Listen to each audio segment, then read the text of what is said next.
अस्सलाम वालेकुम दोस्तों अॼु तव्हांखे उस्ताद जलाल चांडी जे प्यारे शागिर्द सफ़ा जलाल जी बारे में ॿुधाईंदासीं।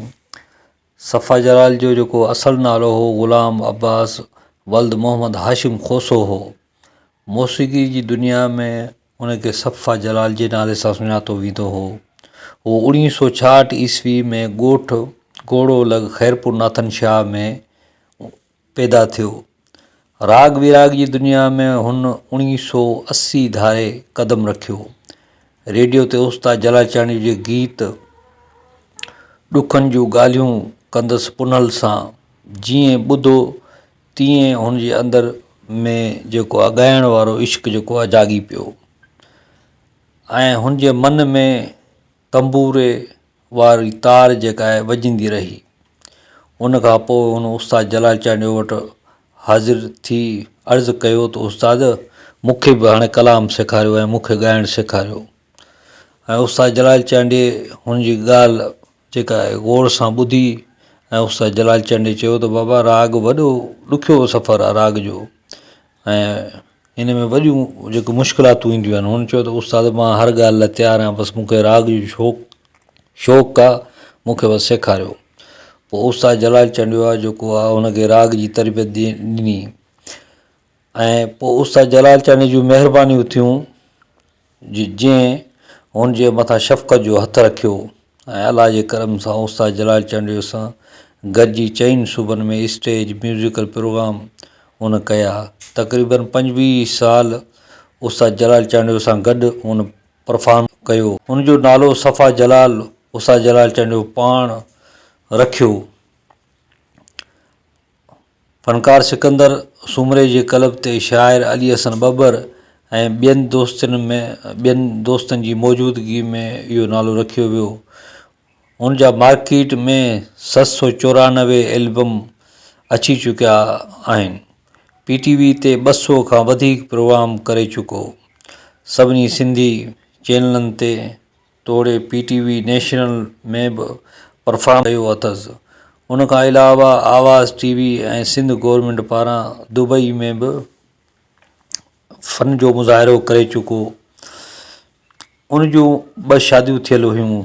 हुनखे 8 पुट ऐं 7 न्याणियूं नसीब थियूं। हुनजी इहा ख़्वाहिश हुई त शाल महबूब साईं रहिजी अचे। उस्ताद जलाल चांडी सिंधी मौसीक़ी जी यूनिवर्सिटी जो दर्जो रखंदो हो। हुनखे मुख़्तलिफ़ लक़ब ॾिनाई, कुलफ़ाई रंग बि ॾिनो। उस्ताद जलाल चांडी वक़्त जो वॾो मख़दूम हो। हर आयल महिमान जा हथ बि पाण उथी धुआरींदो हो। जंहिं ॾींहुं उस्ताद वटि महिमान न ईंदो हो त हू रोईंदो हो। अॼोकनि फ़नकारनि खे इहा गुज़ारिश आहे त राग हिकु यूनिवर्सिटी आहे। जेसीं ताईं यूनिवर्सिटी में दाख़िला न वठंदा तेसीं ताईं राग जी शक्ल खे ॾिसण खां महरूम रहिजी वेंदा। मां ॿियनि जी ख़ुशी खे पंहिंजी ख़ुशी सम्झंदो आहियां। जॾहिं कंहिं सां बि बेवाजिबी थींदी आहे उन वक़्तु मूंखे ॾाढो ॾुखु थींदो आहे।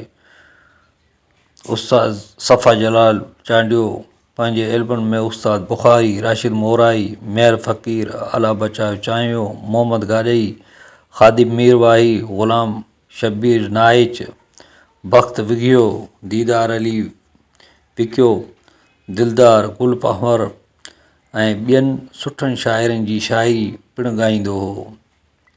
हुनजे पसंदि जा रागी उस्ताद जलाल चांडी, फ़ोटो ज़रदारी, मैडम आबदा परवीन, ख़ान साहिब मोहम्मद यूसुफ हुआ।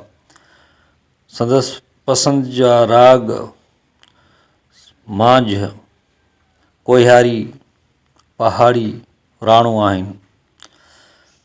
संदसि पसंदि जा मौसीक़ार उस्ताद फ़िरोज़ गुल ऐं नियाज़ हुसैन हुआ। संदसि पसंदि जी शख़्सियत संदसि मुर्शिद साईं ऐं संदसि पसंदि जो सियासतदान क़ाइद अवाम शहीद ज़ुल्फ़िकार अली भुट्टो हो। संदसि पसंदि जो किताब क़ुरान पाक ऐं पसंदि जो माग कलंदर लाल जी मज़ार हुई।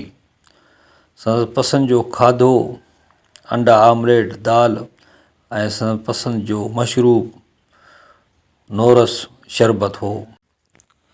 यख्तार ऐं चपड़ी जे बेताज बादशाह उस्ताद जलाल चांडियो जे ज़बरदस्त शागिर्द प्यारे शागिर्द ग़ुलाम अब्बास खोसो उर्फ़ सफ़ा जलाल चवंदो हो त मुंहिंजो पीउ हाजी मोहम्मद हाशिम खोसो बीनू वॼाईंदो हो ऐं ॾाॾो हाजी अली नवाज़ नड़ वॼाईंदो